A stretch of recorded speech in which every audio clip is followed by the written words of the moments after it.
بسم اللہ الرحمن الرحیم۔ کچھ دنوں سے سوشل میڈیا پر ابو طالب کے ایمان کے حوالے سے بہت ساری بحث کا سلسلہ جاری و ساری ہے، اور جو لوگ ابو طالب کے ایمان کے قائل ہیں وہ صرف اگر قائل ہی رہتے تو بات کچھ اور تھی، لیکن جب انہوں نے حد تجاوز کی اور بات انہوں نے یہاں تک کر دی کہ جو بندہ ابو طالب کے ایمان کا قائل نہ ہو وہ خود بھی کافر ہے، ان لوگوں پر انہوں نے حکم کفر لگایا، تو اس وجہ سے ضرورت پیش آئی کہ ایسے لوگوں کا منہ توڑ جواب دیا جائے۔ انہی قائلین میں سے ایک خطیب ہے جس کا نام ہے نجم شاہ۔ نجم شاہ نے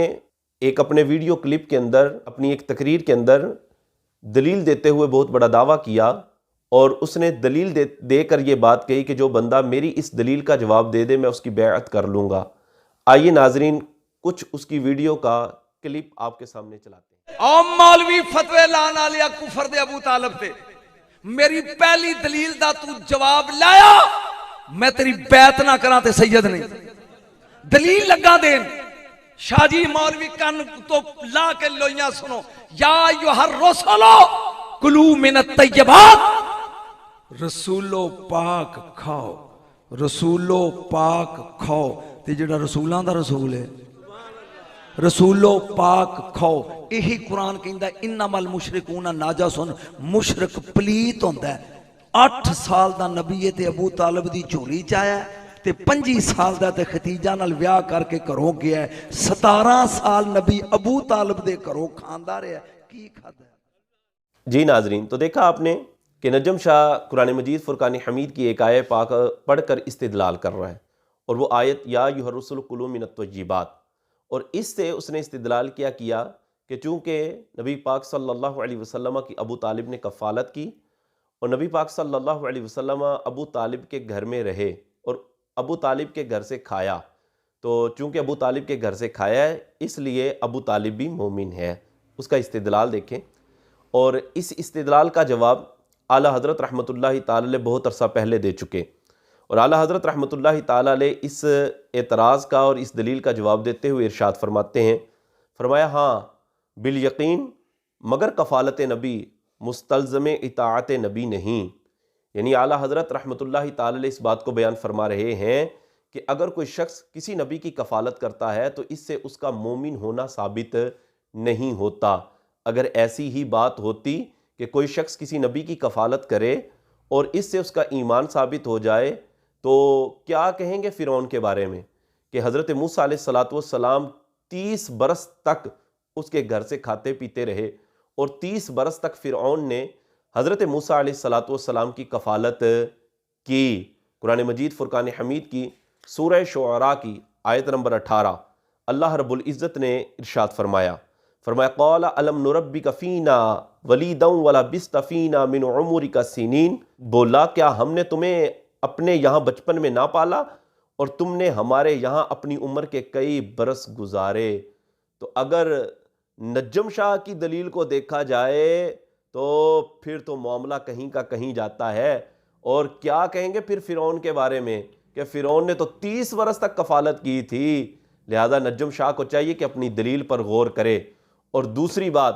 کہ جب ابو طالب کی وفات کا وقت قریب آیا، بخاری شریف کے اندر یہ روایت موجود ہے،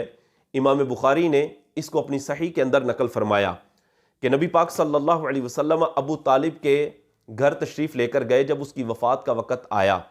تو نبی پاک صلی اللہ علیہ وسلم نے ابو طالب کو ایمان لانے کا اور کلمہ پڑھنے کا ارشاد فرمایا، لیکن ابو طالب نے کلمہ نہیں پڑھا اور بغیر ایمان لائے اس کا انتقال ہو گیا۔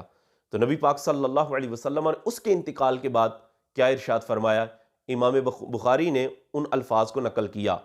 کہ فقال النبی صلی اللہ علیہ وسلم لأستغفرن لک ما لم انہا عنک، کہ نبی پاک صلی اللہ علیہ وسلم نے فرمایا کہ ابو طالب میں تیرے لیے استغفار کروں گا جب تک کہ مجھے روک نہ دیا گیا۔ تو جب نبی پاک صلی اللہ علیہ وسلم نے یہ ارشاد فرمایا تو قرآن مجید فرقان حمید کی یہ آیت پاک نازل ہوئی کہ فرمایا فَنَزَلَتْ مَا كَانَ لِلنَّبِيِّ وَالَّذِينَ آمَنُوا أَن يَسْتَغْفِرُوا لِلْمُشْرِكِينَ وَلَوْ كَانُوا أُولِي قُرْبَىٰ، فرمایا کہ نبی کے لیے اور ایمان والوں کے لیے یہ جائز نہیں ہے کہ وہ مشرکین کے لیے استغفار کریں اگرچہ وہ ان کا قریبی رشتہ دار ہو۔ یہ آیہ پاک ابو طالب کے بارے میں نازل ہوئی اور اس آیہ پاک میں صراحتاً مشرک فرمایا گیا۔ تو نجم شاہ تیری دلیل کا رد ہو گیا۔ جو تو نے دعویٰ کیا تھا کہ جو بندہ میری دلیل کا توڑ کر دے گا، رد کر دے گا، میں اس کی بیعت کر لوں گا، لہٰذا تجھے دعوت ہے کہ تو ایسے کسی پیر کامل کا مرید ہو جو تجھے صراط مستقیم پر چلائے اور تجھے جمہور اہل سنت کے جو نظریات ہیں وہ تجھے بیان کرے۔ لہٰذا اپنے باطل نظریے سے توبہ کر اور اپنے باطل نظریے کو چھوڑ کر آ اور وہ نظریہ اپنا لے کہ جمہور اہل سنت و جماعت کا نظریہ ہے، جو اعلیٰ حضرت کا نظریہ ہے، جو مجدد الفسانی شیخ احمد سرہندی فاروقی رحمۃ اللہ علیہ کا نظریہ ہے، جو داتا علی حجویری رحمۃ اللہ علیہ کا نظریہ ہے، جو امام اعظم ابو حنیفہ رضی اللہ تعالیٰ عنہ کا نظریہ ہے، جو مولا کائنات علی المرتضیٰ رضی اللہ تعالیٰ عنہ کا نظریہ ہے، اور جو پیکر صدق و وفا منبع جود و سخا حضرت سیدنا ابو بکر صدیق رضی اللہ تعالیٰ عنہ کا نظریہ ہے۔ اللہ عمل کی توفیق عطا فرمائے۔